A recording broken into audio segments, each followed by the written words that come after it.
नमस्कार दोस्तों। आज कहानी की इन कड़ियों में हम आपके लिए लाए हैं पूर्व राष्ट्रपति डॉक्टर एपीजे अब्दुल कलाम की जिंदगी से एक और रोचक किस्सा। यह किस्सा तब का है जब वे 8 बरस के थे। कहानी का नाम है 8 साल का कमाऊ लड़का। चलिए तो कहानी सुनते हैं। हर सुबह मेरे पास अंग्रेजी और तमिल भाषा के अखबारों का बंडल आता है। अपनी विदेश यात्रा के दौरान मैं भारत के समाचारों से जुड़ा रहता हूँ। मैं ऑनलाइन जाकर विभिन्न समाचार व संपादकियों से जुड़ा रहता हूँ। किसी भी तरह की सूचना को उंगली दबाकर झट से हासिल कर लिया जाता है। वैसे इंजीनियरिंग तथा विज्ञान से संबंध होने के कारण मेरे लिए यह कोई अचरज की बात नहीं थी। लेकिन अब आज की जीवन शैली तथा 70 साल पहले की जिंदगी, जो कि दक्षिण भारत के छोटे से शहर से जुड़ी हुई थी, इस अंतर को देखकर अचरज होता है। मेरा जन्म सन 1931 में हुआ था।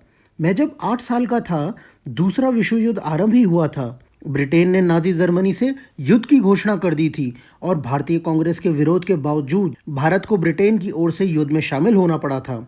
इस युद्ध में भारतीय सैनिकों को दुनिया के विभिन्न क्षेत्रों में भेजा गया था। भारत के दक्षिणी कोने में रहने के कारण हम पर इस युद्ध का कोई खास प्रभाव नहीं देखा गया था। जैसे कि मैंने पहले भी कहा था, रामेश्वरम 1940 तक एक लुप्तप्राय छोटा सा शहर था, जो कि तीर्थ यात्रियों के आने के बाद प्रसिद्ध हुआ। यह शहर ज्यादातर छोटे व्यापारियों या छोटे उद्योगियों का शहर था। यह शहर शिव मंदिर के कारण प्रसिद्ध हुआ। वैसे इस शहर में मस्जिद और चर्च भी थे। यहाँ के निवासी शांतिपूर्ण जीवन बिता रहे थे। अन्य शहरों व गांवों की तरह इस शहर में दंगे नहीं भड़कते थे। हमारे शहर में बाहरी जानकारी प्राप्त करने का एक ही साधन अखबार था। अखबारों को लोगों तक पहुंचाने का कार्य मेरे चचेरे भाई शमसुद्दीन की एजेंसी द्वारा किया जाता था। जलालुद्दीन की तरह मेरे जीवन पर मेरे इस भाई का भी अच्छा प्रभाव पड़ा था। यद्यपि वह लिख पढ़ सकते थे, परंतु उन्होंने कोई उच्च शिक्षा प्राप्त नहीं की थी और न ही वह जगह जगह यात्रा कर सकते थे। फिर भी उनका मुझसे बहुत स्नेह था। वह मुझे कई कार्यों के लिए प्रेरित किया करते थे। यह भी कहा जा सकता है कि वे मेरे लिए ज्ञान का स्रोत थे। ये दोनों व्यक्ति मेरे विचारों व ध्येयों को कार्यान्वित करने के पहले ही समझ जाते थे।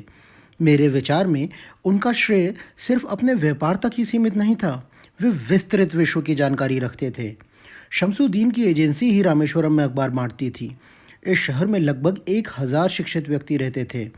वह उन सबको अखबार बेचते थे। उन अखबारों में स्वतंत्रता संग्राम से जुड़ी जानकारियां सुर्खियों में दी जाती थी। उन समाचारों को लोग रुचि लेकर पढ़ते थे और उन पर चर्चा भी करते थे। इन समाचार पत्रों में युद्ध से जुड़ी खबरें भी छपती थी, जिसमें हिटलर व नाजी सैनिकों का भी विवरण दिया जाता था। इनके अलावा अन्य साधारण समाचार भी छपते थे, जिनमें ज्योतिषी से संबंधित विषय या सोने चांदी के भाव छपते थे, जिन्हें पाठकों द्वारा पसंद किया जाता था। तमिल पेपर दिनामणि सबसे ज्यादा प्रचलित समाचार पत्र था। रामेश्वरम में समाचार पत्रों के पहुंचने का एक अलग ही ढंग था। वे समाचार पत्र रोज सुबह रेलगाड़ी से रामेश्वरम स्टेशन तक पहुंचाए जाते थे। स्टेशन से वे अखबार पाठकों तक भेजे जाते थे। यही शमसुद्दीन का कार्य था। दूसरे विश्व युद्ध की रोज की गतिविधियों से हम अवगत हो रहे थे और समाचार पत्रों के विवरण के कार्य ने मेरे जीवन को भी अनोखा ढंग से प्रभावित किया था। युद्ध के कारण ब्रिटिश सरकार ने विभिन्न प्रतिबंध तथा खाद्य वस्तुओं पर राशनिंग लगा रखी थी। इस काल को आपातकाल भी कहा जा सकता था, जो कि पूरे देश में लागू था। हमारे बड़े परिवार को भी विभिन्न परिस्थितियों से गुजरना पड़ रहा था। कपड़े, खाने की वस्तुएं आदि का प्रबंध करना भी मुश्किल हो रहा था। हमारे परिवार में पिताजी के 5 बेटे व बेटियां थीं। इसके अलावा मेरे पिताजी के भाइयों के परिवार के सदस्य भी थे। मेरी दादी तथा मेरी माँ की यही कोशिश होती थी कि किसी तरह से सबको सभी वस्तुएं प्राप्त हों, सबकी ठीक तरह से देखरेख हो और सबका स्वास्थ्य अच्छा रहे। अब युद्ध का प्रभाव हमारे जीवन पर भी पड़ा। शमसुद्दीन एक अच्छी सलाह लेकर आए थे, जिससे मैं प्रसन्न तथा उत्साहित हो रहा था। सरकार ने हमारे स्टेशन पर ट्रेन का रोकना बंद कर दिया था। हम नागरिक वासियों के लिए समाचार पत्र प्राप्त करना मुश्किल हो रहा था। अब किस तरह से ये समाचार पत्र प्राप्त किया जाए ताकि लोगों को अखबार मिल सके और वे रोज की गतिविधियों से अवगत हो सके, यह एक गंभीर विषय था। शमसुद्दीन ने एक सलाह दी, अखबारों के बंडल तैयार रखे जाएं। जब गाड़ी रामेश्वरम धनुषकोटी मार्ग पर पहुंचे तो अखबारों के बंडल स्टेशन पर फेंक दिए जाएं। अब मुझे इस कार्य से जोड़ा गया था, जो मेरे लिए अधिक रुचिकार था। मुझे रोज सुबह उन बंडलों को चलती ट्रेन से लाना था और उन्हें शहर के लोगों में बांटना था। मेरी उत्सुकता की कोई सीमा ही नहीं थी। मैं केवल 8 वर्ष का था और मैं निश्चित रूप से अपने घर में छोटा-सा योगदान देना चाहता था। मैं कई दिनों से देख रहा था कि मेरी दादी एवं माँ की थाली में भोजन धीरे-धीरे कम होता जा रहा है, क्योंकि वे अधिकतर भोजन हम सब में बाँट देती थी।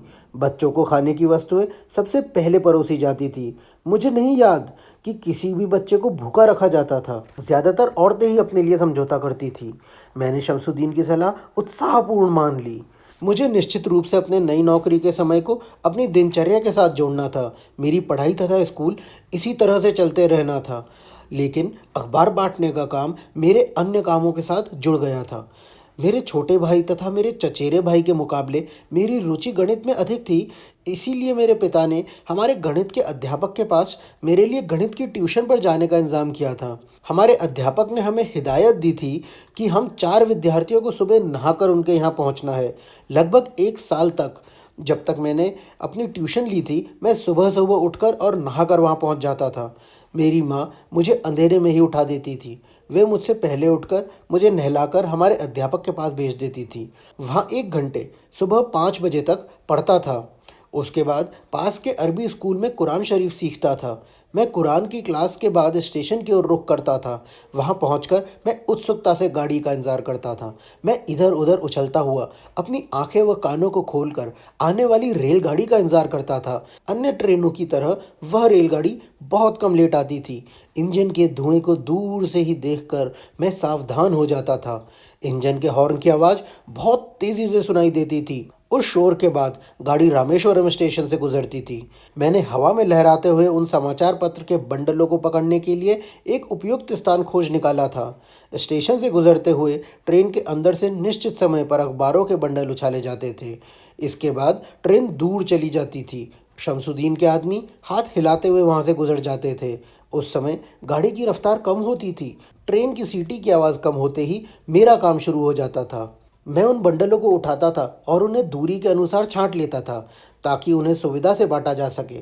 लगभग 1 घंटे में मैं पूरे शहर में हर किसी के घर अखबार बांट कर आ जाता था। मैं लोगों को उनके द्वारा पढ़े जाने वाले अखबारों के नाम से पहचानने लगा था। कुछ लोग उत्सुकता से मेरा इंतजार करते थे। वे मुझसे स्नेहपूर्वक बातें करते थे। इसके बाद मैं घर की तरफ आगे बढ़ जाता था। कुछ लोग मुझे जल्दी स्कूल जाने को कहते थे, ताकि मैं स्कूल में लेट ना हो जाऊं। मुझे लगता था कि अधिकतर लोगों को 8 साल के हंसमुख लड़के द्वारा अखबार पहुंचाना बहुत अच्छा लगता था। हमारा शहर पूर्वी तट पर होने की वजह से मेरे इस काम में वापस लौटने यानी सुबह 8 बजे तक सूरज आकाश में काफी ऊंचाई तक आ जाता था। मैं तब घर पहुंच जाता था। मेरी माँ मेरे लिए नाश्ता बनाकर मेरा इंतजार कर रही होती थी। मेरे लिए साधारण सा नाश्ता बनाया जाता था, जिसे वे मुझे देती थी, और भूख की वजह से बड़े स्वाद से मैं इस नाश्ते का आनंद उठाता था। मेरी माँ मेरे सामने बैठकर देखती रहती थी कि मैं पूरी तरीके से अपना नाश्ता खत्म करूं और कुछ भी ना छोड़ूं। लेकिन मेरा काम अभी खत्म नहीं होता था। शाम को स्कूल से लौटने के बाद मैं शमसुद्दीन के उन ग्राहकों से पैसे वसूल करता था जिनको अखबार बांटे थे। उसके बाद मैं उनसे मिलता था। वह अब अपने हिसाब को मिला लेते थे।